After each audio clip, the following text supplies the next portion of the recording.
நம்ம எப்போ நினைக்கிறோமா, ஒவ்வொரு நாளும் தேவ கிருபை நம்ம நினைக்கிறோம்.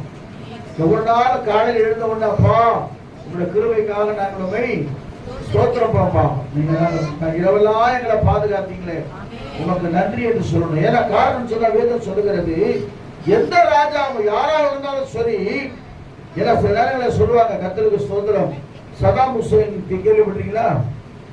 அவர் சுரங்க படம் கட்டி வச்சிருந்தாரு, யாருமே வந்து அதை ஒண்ணுமே பண்ணவே முடியாது. இந்த இங்கிலாந்துக்கு அவருக்கு போராடும் போது ஒரு பயங்கரமான சுரங்கப்பாதைக்குள்ள இருந்தார்.